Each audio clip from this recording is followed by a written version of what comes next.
Well, good morning, and thank you all for joining us.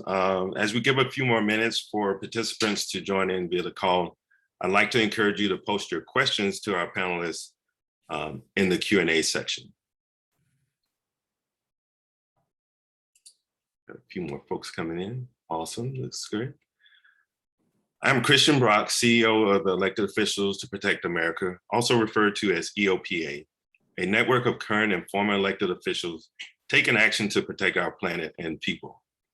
EOPA is committed to solving the climate crisis, impacting us all by taking action to ensure environmental justice, protect our lands and waters, and advance the transition to clean energy-based economy.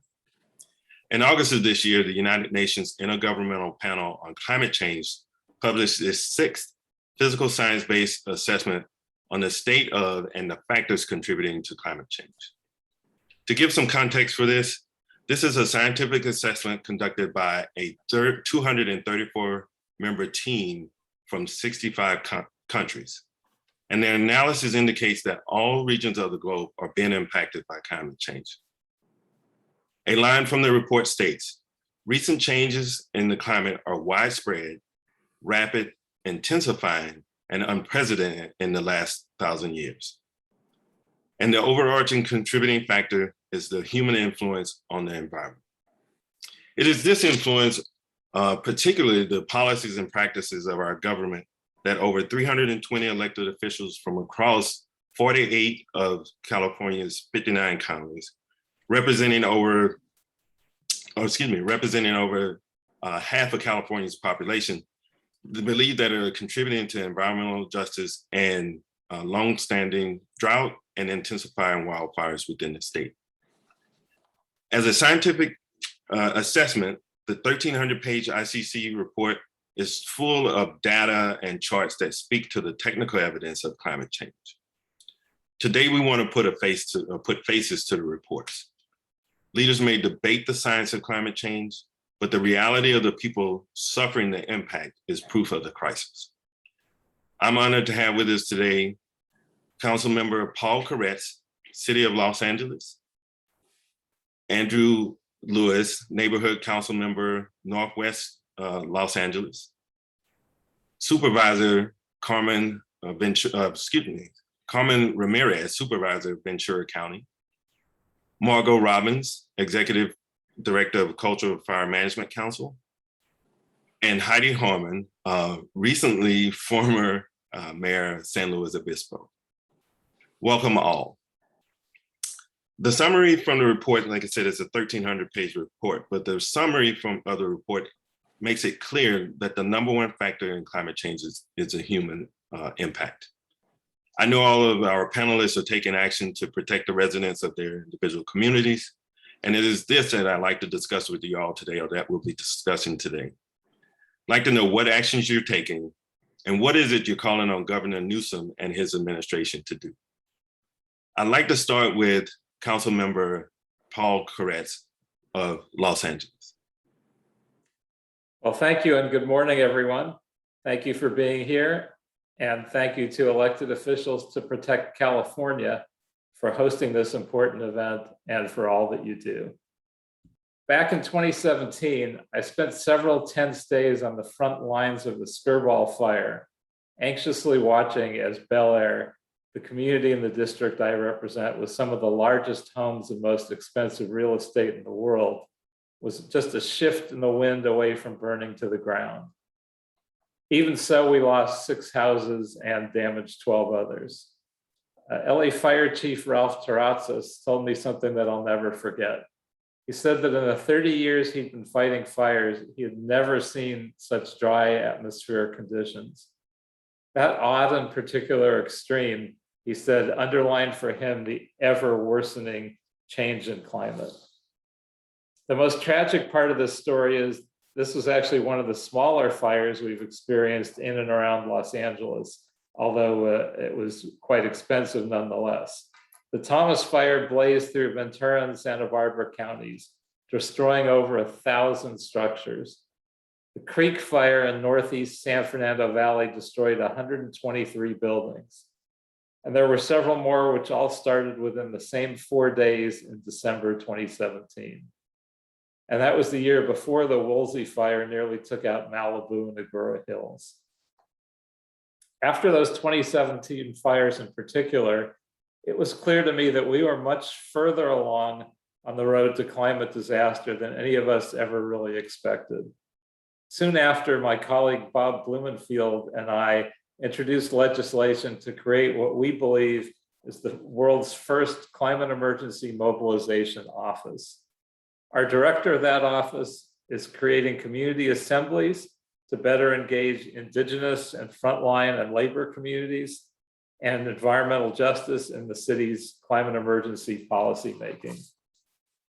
As far as the mobilization part, we're finalists in the Cool City Challenge competition. What that means is we're actually starting to mobilize the city of Los Angeles, neighborhood by neighborhood, to fight climate change. One neighbor invites the rest over, and they go through a 5-month program of energy efficiency, water conservation, and perhaps most importantly for our climate-stricken future, emergency preparedness. We piloted it a few years ago, and it really works. And what I've learned most in my 12 years as a city council member is what happens in Los Angeles doesn't stay in Los Angeles. When we launched our climate emergency mobilization office, we inspired Berkeley and other cities around the Bay Area to declare climate emergencies as well. Then London, England, and a cascade of other cities have followed, and we now have over 2,000 cities worldwide that have declared climate emergencies. So if we can get it right, we can blaze a trail for many, many others to follow. As the final component of the Cool City Challenge, on Tuesday, council members Kevin De Leon, Nithya Raman, and I introduced legislation to aim Los Angeles toward a moonshot goal of citywide carbon neutrality by 2030 without offsets. And no, I don't know how the hell we're going to pull it off. But the aim is to engage the creative forces of one of the most creative cities on earth, from our world-class universities, to our scrappy frontline activists, to our entertainment and design industries, to our aerospace and clean tech engineers, and figure it out together. If Los Angeles doesn't do it, who will? And that leads me to my final point, which is this. Just like Los Angeles, California is seen as a world leader on climate action, perhaps the world leader. Now that we have the recall nonsense behind us, I'm here to implore Governor Newsom to launch a code red climate emergency mobilization of California. We need to halt the permitting of oil and gas operations. We need to phase out the sale of fossil fuel powered vehicles as soon as possible. Right away wouldn't be too soon. If you have lung cancer, you stop smoking. If your planet is on fire, you stop pouring gasoline on it. We need the state to lead in a way that helps us rapidly build out our electric vehicle charging infrastructure, including the transformation of our electric transmission lines, which will need serious upgrading to handle the increased electrical loads. And we need to do so much more. But if California doesn't do it, who will? Thank you. Thank you, Councilmember Koretz. I know you've been fighting for a long time to protect Angelenos, and it's good to see the work that you're doing coming to fruition and inspiring others. Next, I'd like to introduce a champion, a climate champion who's often been facing the oil and gas industry alone. And she started out as a lawyer and now as the supervisor. I'd like to introduce Carmen Ramirez, Supervisor, Ventura County. Good morning, everyone, or as we say around here, buenos dias. It's such a great thing to be here with Councilmember Koretz, follow you and what you're doing there and your leadership, along with so many people in your city, which is my city from a while ago. So I really appreciate what you do. You're leaders. We're trying to be leaders as well here in Ventura County. Ventura County is one of the most affected by climate change up and down the coast. We're warming faster than anybody else. And we have agriculture. We all need our agriculture to thrive so that we can eat. It's so important. And meanwhile, the climate is getting hotter. The water is shrinking, evaporating, and it is code red for Ventura County, for California, for the world. So I am so pleased to be here to talk to people. You know, one of the things that was really hard to hear is the possibility that we lose our sequoias, but we also may lose our people. Thousands and hundreds of thousands of people are prematurely dying from air pollution, in large part caused by fossil fuel. We don't want to see that. We want to save what we have. As elected leaders, we must be responsible.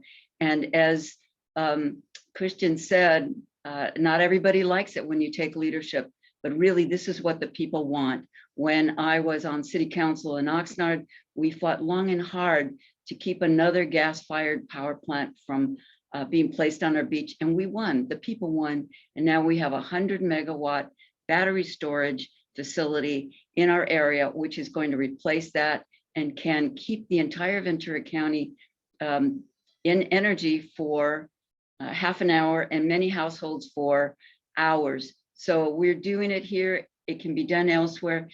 I was so happy to work against the recall of Governor Newsom and to work for him every day, and so relieved. And I know he knows what this means to his children, to all of our children, to future generations. So we have to get on it and do the responsible thing and not be intimidated by the fossil fuel industry that is losing the battle but causing a lot of pain. So just everybody get on board. We know we can do this. Si se puede. Si se puede. That's our motto here. We can do it. Keep on being leaders. Save the planet. Save ourselves. Save life. Thank you. Thank you, Supervisor Ramirez. Like I said, I know you've been working in this field and championing climate action for a very long time, and it's great to see you continuing that work. As both elected officials kind of mentioned, the work that they're doing within their respective jurisdictions is focused on not just reiterating the problem, but actually solutions. And next, I'd like to introduce an individual who has taken action from a community standpoint on implementing solutions as well. And that is Director of the Cultural Fire Council on Cultural Fire Management Council, Margo Robbins, please. Margo Robbins, Keechnak, Executive Director of the Cultural Fire Management Council, located in far northern California on the Yurok Reservation. The Cultural Fire Management Council is a nonprofit organization composed of community members, primarily Yurok tribal members, but not exclusive to them. We have been burning for 8 years with no escapes. Traditionally, Native people used fire as a land management tool and in ceremony. Our ancestors burned from sea level to the high mountain peaks, stewarding the forest to ensure healthy outcomes for the plants, the animals, and the people. Wildfire protection was a byproduct of these burn practices. The suppression era uprooted these natural land management practices, devastating the delicate balance of the ecosystem. In the face of the current climate crisis we are facing, it's imperative that decision makers heed the knowledge of thousands of years of successful land stewardship when we as Native people took care of the land we now call the United States. Thank you for inviting me to be part of this panel. I greatly appreciate it. I would like to say that there have been big steps towards remedying this wildfire problem. One of them is the Prescribed Fire Claims Fund, which is huge because there was no insurance available for prescribed burns or cultural burns. There are a couple of pieces of legislation, AB 642 and SB 332, which are also critical components of moving ourselves in the right direction. Is the PowerPoint going? The slides? We can bring that up.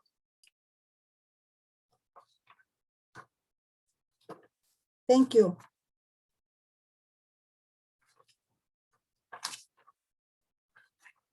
Wildfires are a carbon storage disaster. They gobble up entire forests that would normally sequester carbon and release unprecedented amounts of carbon dioxide and toxic pollution into the air.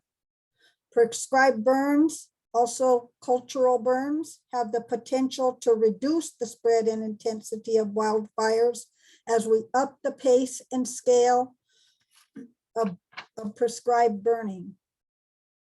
There are several things that would help us do this. One is to recognize that tribes are sovereign and have the right to regulate their own burn practices, or they should have that right.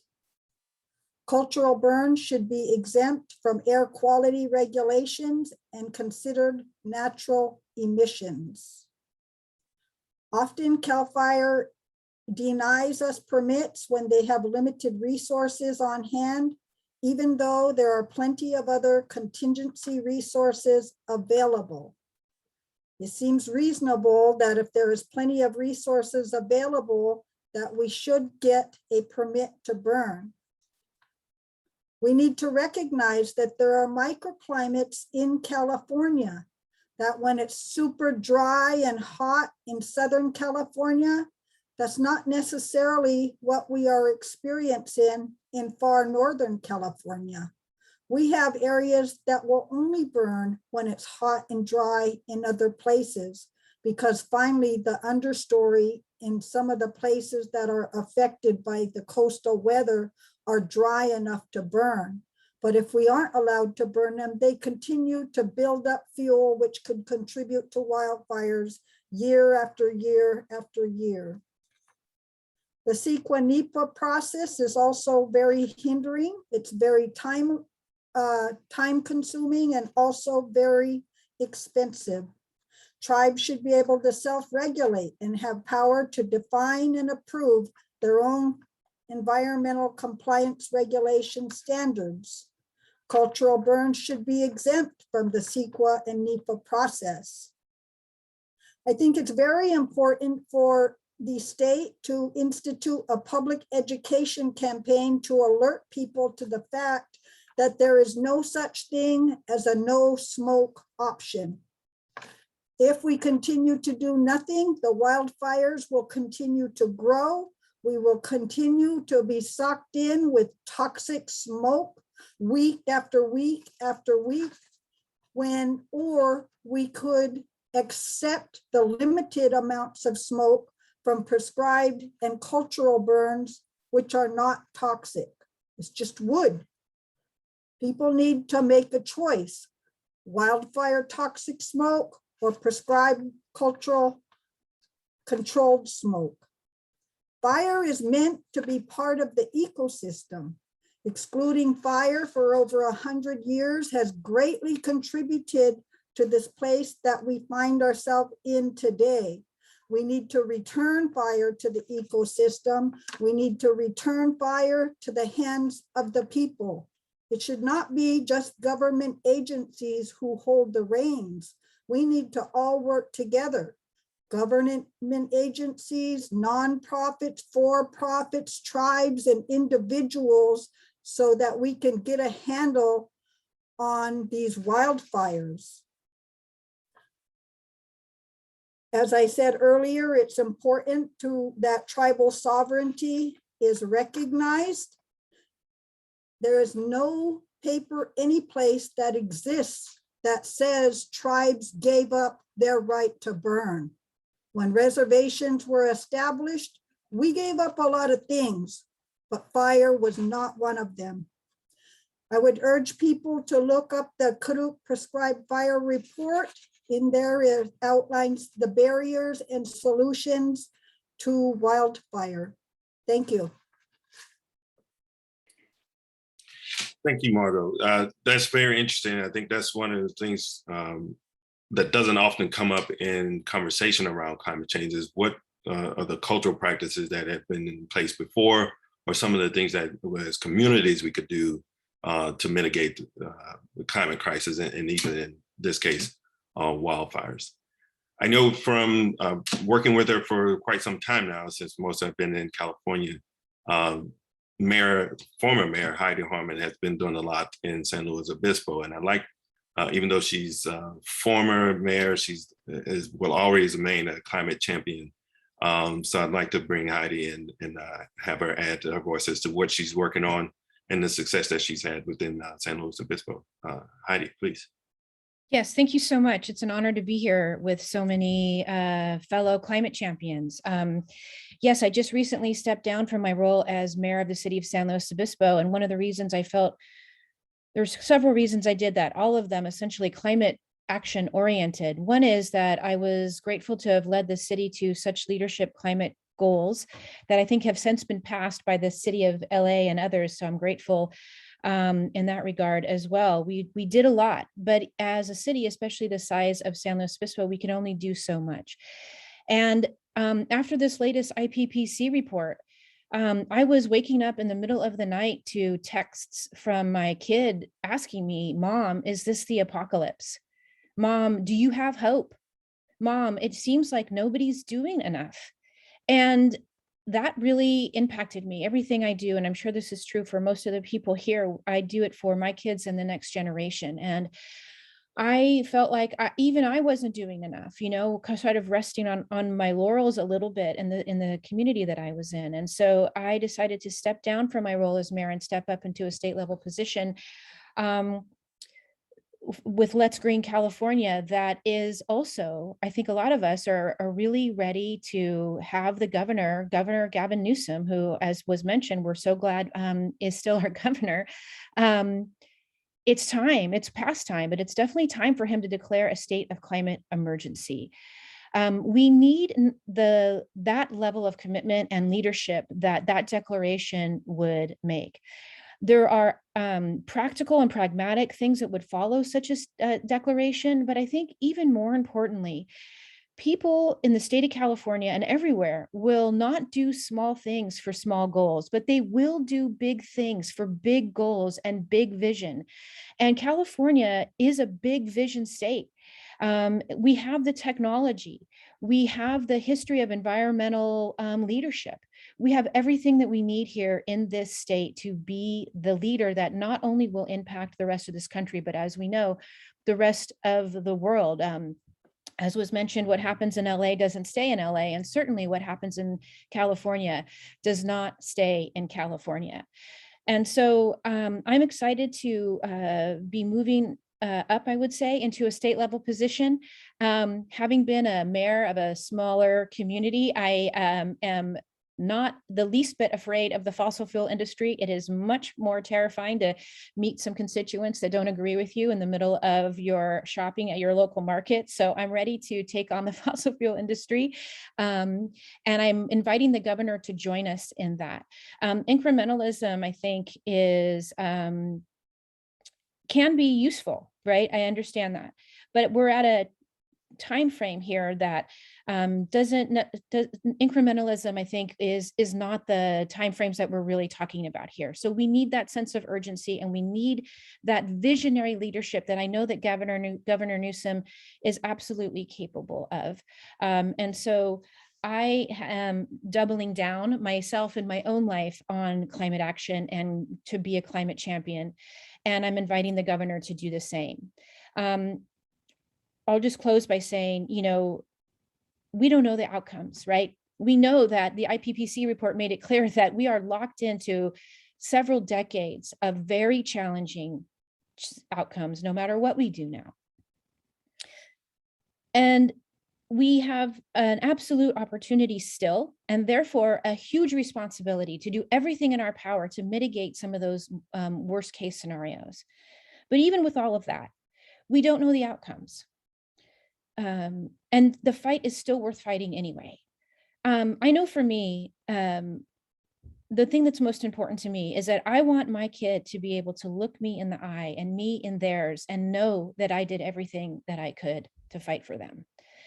And just yesterday, my kids texted me the text, that I was, I think that all parents are hoping for. And that was, Mom, I am so proud of you. You're doing it. So I told them in the middle of the night, when I got that text from them, I'm quitting. I'm stepping down from being mayor and stepping up to do more on climate for you and for your next generation. And I'm asking the governor to do the same. Thank you. Well, thank you, Heidi. Again, it's just poignant that you all have been doing this work for many years, representing and trying to protect your constituents. And the governor has, in the past, made a few statements about climate change. I want to acknowledge that we know that he has a press event today where he's announcing a $15 billion climate package. I have not seen the details of that, but to combat climate change and the climate crisis within the state and address the catastrophic wildfires. Question I have is, what can he do? I'm realizing that you guys probably haven't seen the details of that as well, but what can the governor do immediately now that addresses the urgency of the climate crisis that we're facing? Like I said, last year or earlier, he made an announcement about phasing out the sale of gas combustion or gas powered vehicles by 2035 or 2045, I believe. Does that meet the timeline and the urgency of what we need to do, the action we need to take now? What specifically can the government, you think that the governor can do now? Can I just add a thought here? There's a lot to do. And one of the things we have to address is the fears of people who think they're going to lose their jobs or income. But there are jobs in clean energy, and I think we really need very strong investment in clean energy jobs and apprenticeships and getting young people to see their future in these new jobs. And the other thing is the fossil fuel industry has left California with lots and lots of abandoned wells, wells that need to be capped, cleaned up, and that's where the fossil fuel industry needs to make a huge shift. They need to clean it up because it's going to affect our water and our environment, and their jobs there. And that's where one of the things I think, that's what I hear from people are really resistant to changing from fossil fuel to clean energy sources. That's where the jobs are, and the cleanup and the investment in the electrical grid is very important so we can electrify California. And I know San Luis Obispo, Berkeley, other cities, and my county, we're moving towards electrification so we can keep the lights on, but in a safe and healthy way. So that's one of the things. Maybe others have other thoughts. I just want to emphasize what was just said and how crucial the prioritization of working people are in this conversation and the transition of that. I think that a lot of us that have come from an environmental perspective have really underestimated in the past that piece, really kind of come at it with climate action first, without really fully understanding the impacts to the working community. And I know that I'm definitely feeling that and understanding that. And when I did some research onto LA City's Council's success in their recent upgrade of their climate goals, and certainly the city council member can speak directly to it. What I noticed and what it seemed to me is that it was their commitment to project labor agreements, workforce agreements, and other labor related commitments that really allowed for them to be able to make that commitment. And so I think that we have to not just double down on direct climate action, but really double down on supporting working people who can take care of their families with the jobs that will be created in this process. And I would agree that when we created our climate emergency mobilization office, one of our areas of focus is working with labor to make sure that good jobs in the oil and gas industry are replaced by good jobs in other industries. And honestly, solar industry has not necessarily done a great job of replacing oil and gas jobs with jobs that are nearly as good. So I think we really do need to focus on that. There's certainly enough environmental remediation to be done to give every one of those oil and gas workers similar jobs that require technical expertise. And it's just a question of whether we're willing to make that commitment. The industries need to clean it up, and the state needs to clean it up. And there are plenty of jobs to be had cleaning up our state rather than making it considerably worse and pouring in more damaging chemicals into our water and fracking and doing all the things that will only be paying for in many ways years in the future. I'd like to also add that I think what Margo presented is very important, hearkening back to the original people of the land. Where I am, it's the Chumash people who were stewards who went back and forth to our Channel Islands, which if you haven't gone, please go. It's so fantastic.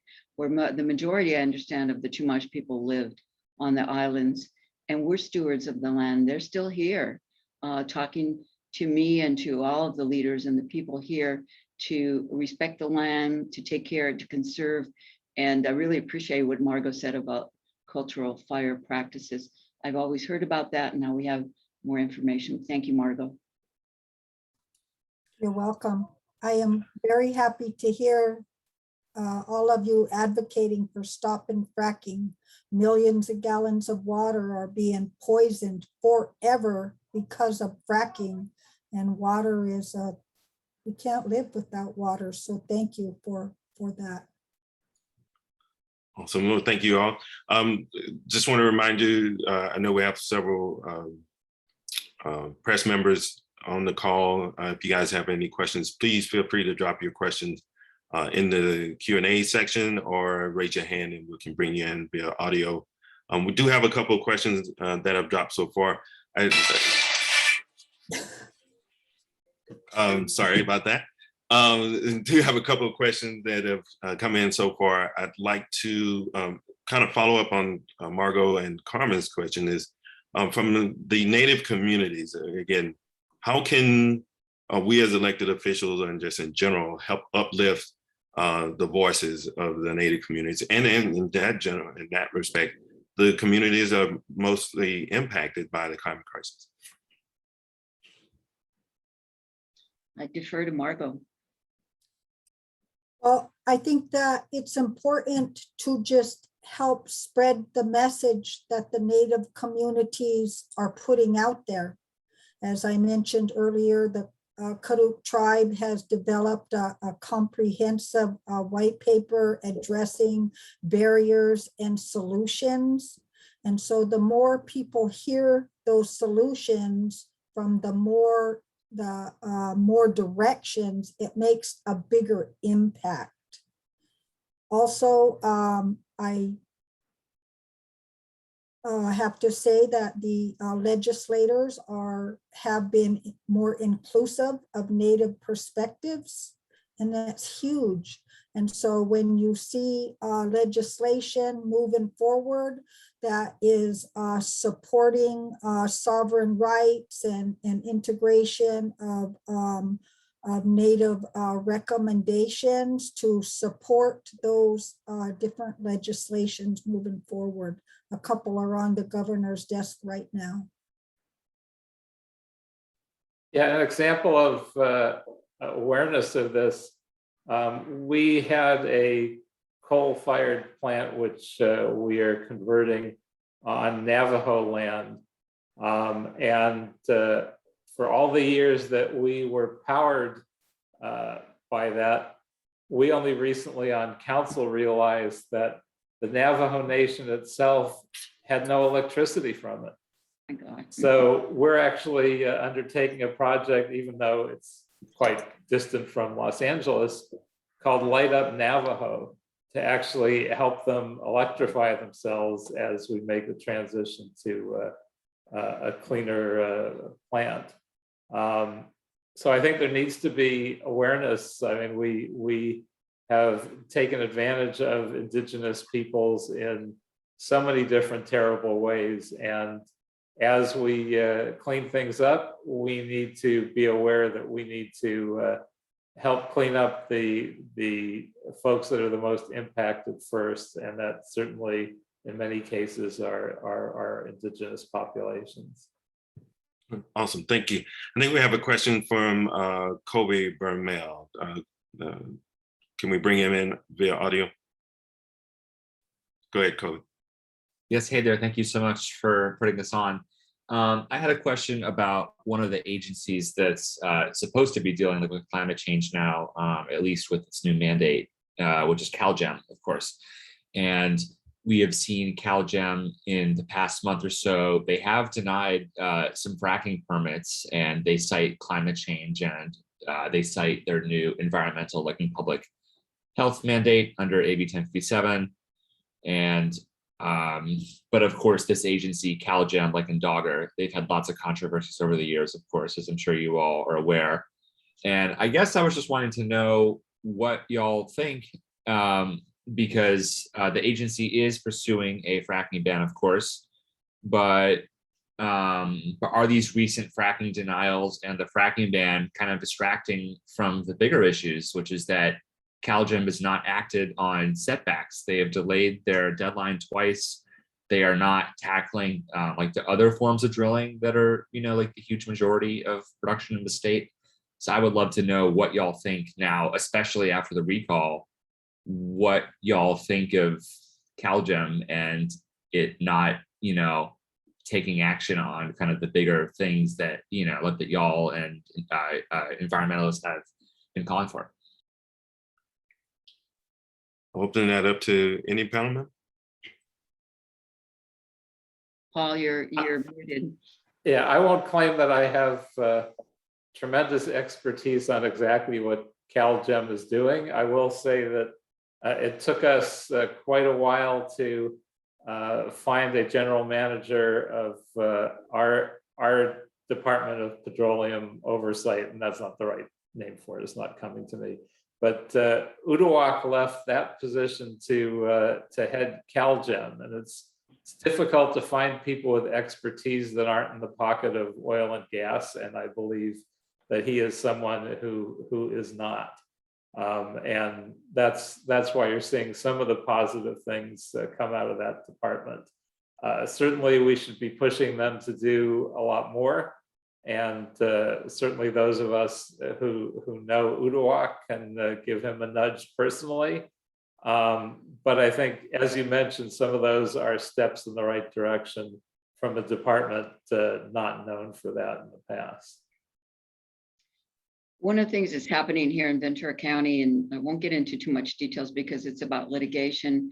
The county during its general plan update last year before I got here, did include setbacks and new environmental rules about oil drilling. This has been an oil drilling county historically.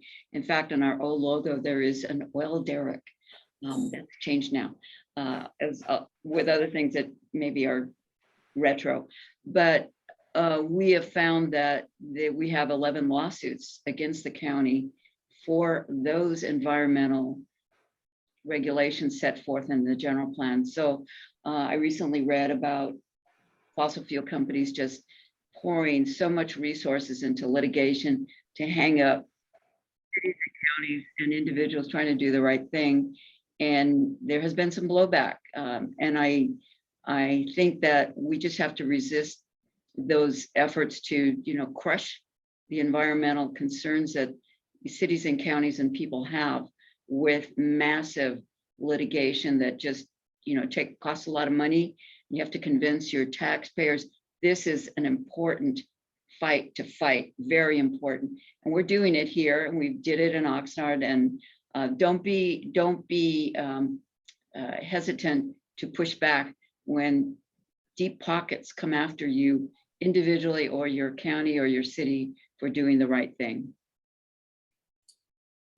That's great. That leads me to one of the questions, another question that's been posed in the chat is, obviously, there's been a lot of focus, especially with the IPCC report, put on the issue itself of climate change. A lot of discussion about what the problems are. Margo opened us up to some of the solutions, and that's something I'd like to explore more, is what you guys see as some of the solutions that we, instead of the whole of government, maybe a whole of society can collaborate on to address and correct the path that we're on. Particularly, what can organizations and in combination with elected officials do to move the state forward towards transitioning to renewable energy, addressing our ongoing drought and the ensuing wildfires. Well, one thing we should be doing, and we're starting to look at this in Los Angeles, is to make oil drilling a non-conforming use and to look at how quickly we can shut it down. We were being advised it would take us 20 years to legally amortize everything, and we should take that into account. We then saw Culver City, in one of the largest sites in Southern California, if not the largest, the Inglewood oil field, take steps to shut theirs down and get the advice that they could do that over a 5-year period. I think we need to be doing that in cities. We need to be pushing the state to do it. And that would be a significant step in the right direction. We're working to shift all of our energy to 100% renewable that's produced in Los Angeles. So we now have a target date, I believe it's 2035, and we're looking to push to move that up. I mean, there's so many steps we can take, there just has to be a willingness to do it. Thank you, Councilmember. Recently, the Biden-Harris administration has given the go-ahead for offshore wind farms off the coast of California. Where do you guys kind of stand with offshore wind as alternatives, renewable energy source, and how do you see that impacting the transition to away from fossil fuels? I mean, obviously, all the environmental impacts need to be more fully understood, as always, and every possible solution piece needs to also be fully understood. One of the sites selected is right here off the Central Coast in Morro Bay, which is well set up to be part of that. Not to mention, we have the last operating nuclear power plant here on the Central Coast, which is also perfectly set up to be a renewable green energy port that could have wind, solar, and wave potentially. And so I think that that possibility is definitely worth exploring. And while we be mindful and thoughtful about the potential habitat and other environmental impacts. Can I also mention the move all across the state to have community choice aggregators provide the energy in our homes and businesses? I was so pleased to be part of the effort in Ventura County and the city of many of our cities in Oxnard and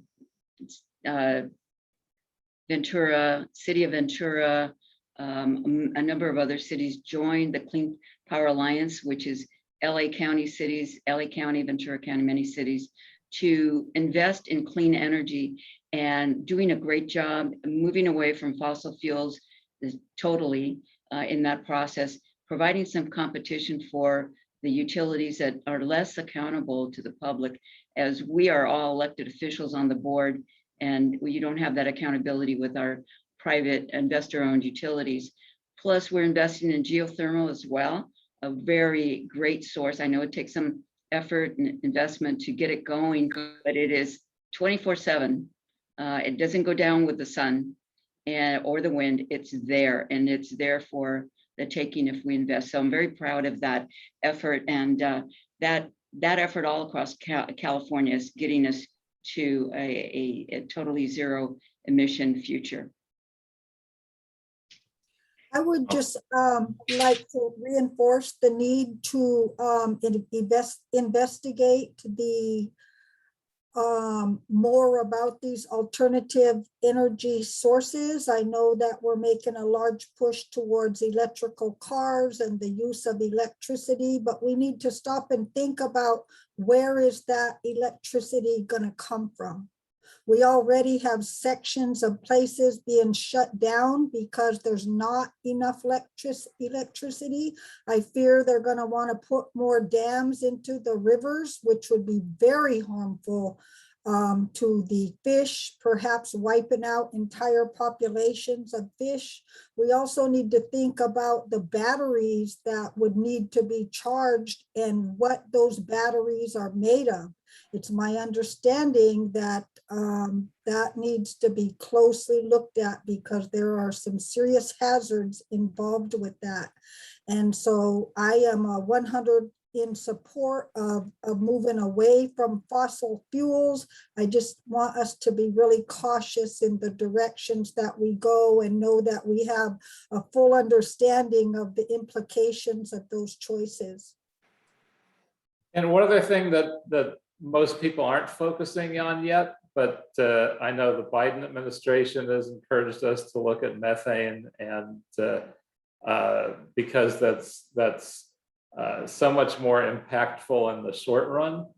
We should be looking more at our organics disposal also. We have a tremendous amount of methane created by landfilling food items. And if we are able to largely move to composting and anaerobic digestion, we can dramatically impact greenhouse gas production in ways that most folks aren't really looking at. It's not a front burner issue, but we really could dramatically impact greenhouse gases. And I'm pushing hard for us to move forward, although we are only doing so slowly in Los Angeles, and we really need to step it up in that area. Awesome. I'd like to bring in Andrew Lewis, Vice President of the North, let me get this wrong, North Westwood neighborhood and suburb or area within Los Angeles. Just for the perspective on neighborhood level action and the impact that climate crisis is having and fossil fuel production is having, coming from a neighborhood perspective. Andrew. Yes, can you hear me? Yes. Great. First of all, apologies. I was on a flight that I thought would get in LA a little sooner than it actually did. We just landed. I'm literally taxiing into the terminal. So I'm glad I was able to join for just a bit, but it's good to be on this call with a lot of folks that are doing really great work, including my council member, Paul Koretz. Hello, Paul, good to see you. And Paul is absolutely an environmental leader in LA and on the west side of LA. You know, speaking to the neighborhood level of things, I have prepared remarks, but I won't go with that. I'll just say that, you know, LA is such a large city and county that at the neighborhood level really is crucial. And anyone that knows LA, you know, it's almost a city of smaller cities that are neighborhoods. So, you know, my neighborhood of Westwood Village is about 70,000 constituents, comprised mostly of UCLA students.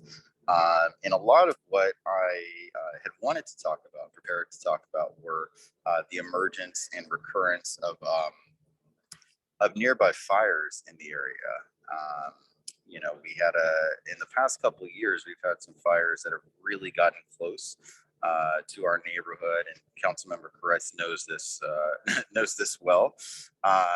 That you know, have been in the like Sepulveda Pass area near the Getty. None have reached Westwood or jumped over the 405 to speak, but it's definitely become a more commonplace activity. And I remember just being, I live in the area, constituent there, thinking about evacuations, which is not something I've ever had to think about in that area for this issue, and also thinking about air quality. For the first time in my lifetime, just thinking about whether it's safe to be outside doing physical activity because the air quality had gotten so bad because of local fires. So, a lot of what I had wanted to discuss, were around the impacts of that. I was going to touch a bit on the impacts of local neighborhood drilling and how LA has voted to phase that out, which is fantastic. The LA County Board of Supervisors unanimously voted to phase out active oil wells. I'm sure that was discussed already, but that's a really big deal that impacts all of LA. But I'll just say at the neighborhood level is really where a lot of things go down in LA, and I'm glad to try to lead efforts, at least in my area, to mitigate the impacts of what seemingly are a quickly changing climate. And I think the pilot's going to come on the mic, so I'm going to go back on mute. All right, thank you, Andrew, for being able to join us. Recognizing we got a few minutes left in our time today, I got a couple more questions I want to follow up on, and I'm going to try to combine a couple here. Recognizing that the governor is currently speaking, making his announcement about his $15 billion plan. One of the questions I want to ask is from Susanna Potter is what or should the proposed declaration for a climate emergency trigger? What action in particular are we asking, or would you like the declaration to trigger within the state? And I'll open it up to any of the panelists.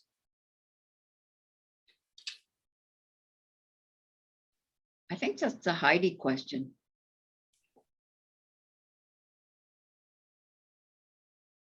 Oh, I'm sorry, Christian, can you reiterate the question? Yeah, so basically, if we're asking the governor, we're calling on the governor to declare a climate emergency. Yeah. What actions from that declaration are you expect to be triggered from that declaration? Well, actually, I have a white paper somewhere that is trying to understand exactly what is possible if a state of climate emergency is declared. And I think it's probably not 100% clear. But it does trigger, I think, similar opportunities as just as a state of emergency in general would trigger, but more specifically in areas around climate. But to me, as I said, one of the reasons I feel like it's important is because it really is that vision casting statement. It acknowledges the truth of the reality that we are in an urgent emergency situation. And certainly the state of California is being impacted, as we've noted, on several fronts on this issue. And my hope would be that there would be at least as much emergency resources continued to be utilized on mitigation, in addition to all the resources we're going to be forced to expend on adaptation. One of the things I see happening right now, and that I've seen for the last couple of years, and I'm sure my colleagues have noticed it as well, is that folks are pretty quick, or it's easier to get adaptation funding and et cetera, generally speaking.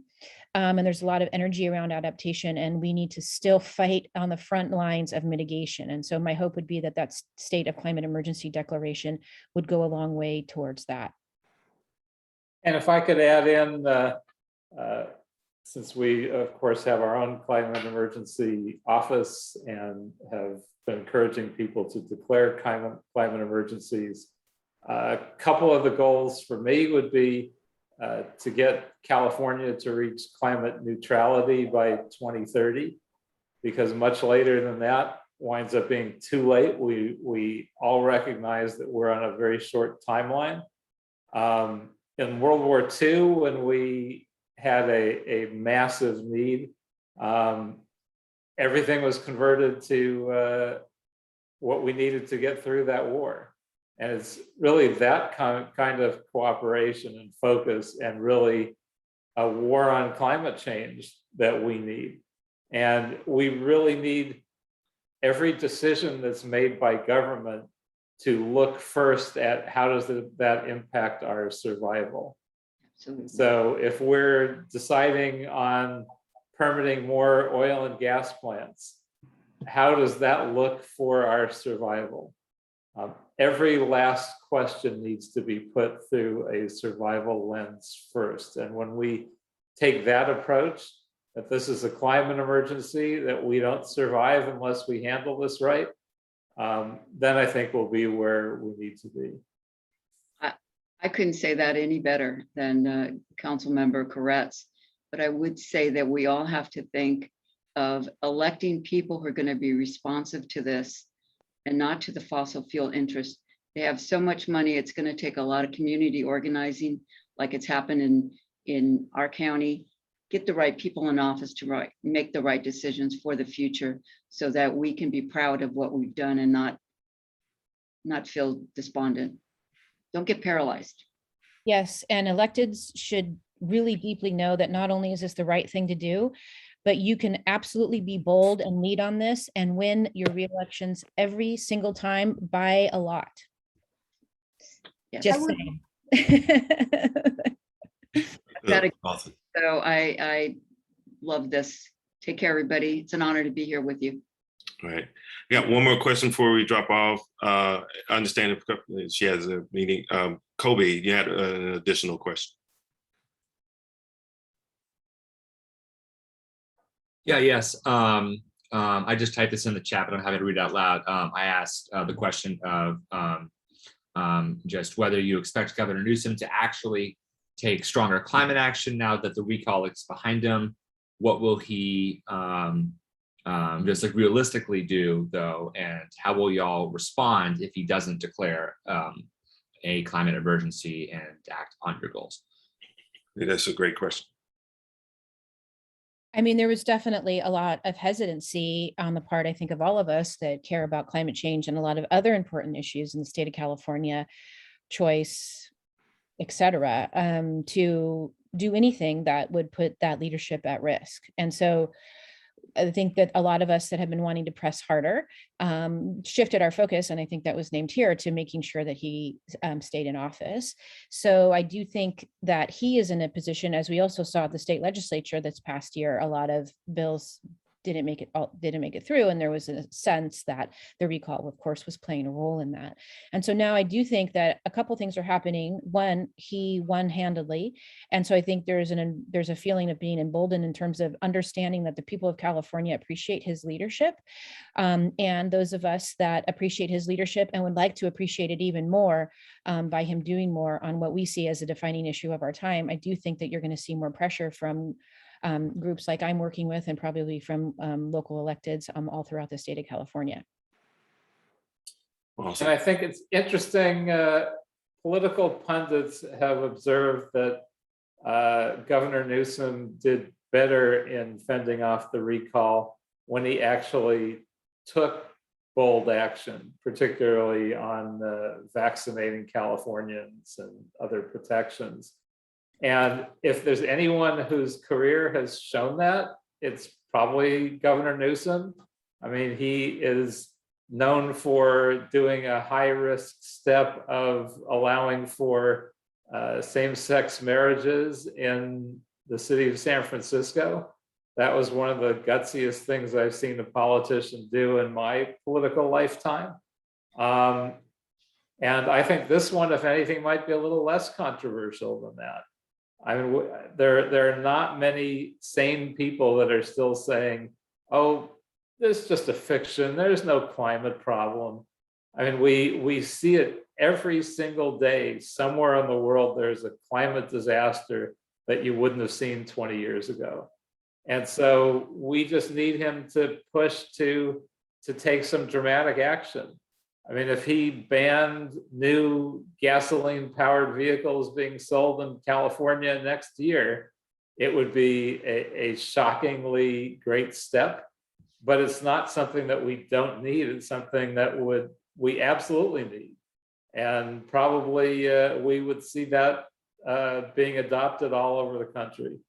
Whether he moves that up to 5 years from now or 2030, whatever it is, the earlier steps he takes, the more dramatic steps he takes, the more likely we're going to survive as a state and the planet. And I think from a progressive political position, the enemy, so to speak, the problem isn't conservatives, let's say. The problem that we're trying to solve really is apathy. And you saw that conversation happening in this recall election, that was the concern, that people were going to be too apathetic to vote. And I think that that's not just true for this recall. I think that's true in general. And so I think that's all the more reason why, as was stated, like bold action on the issues of the day really serve not just doing the right thing, but also from a political perspective. Well, thank you all. This is a multifaceted issue, one that is going to take a whole of society, I think, to address and correct as a whole of society has contributed to where we are. But unfortunately, even though we didn't get to all of the questions, that's all the time we have. We're asking the governor to take action, and our elected leaders on this call also have actions that they're working on and need to take so that we can address climate change. And I'd like to thank you all for joining us today. For audience members, if we were unable to answer your question or you didn't get a chance to ask your question, please reach out to us by contacting our communications director, Ramona Cornell-Duhu, at ramona@protectingamerica.net, or Amy Doing at amy@hollywoodunited.org. We'll make sure that is all included in the follow-up press release that we'll be sending out within the next hour of the press conference. Again, I'd like to thank you all for joining us today. And if I could ask the panelists who have 30 seconds to hang on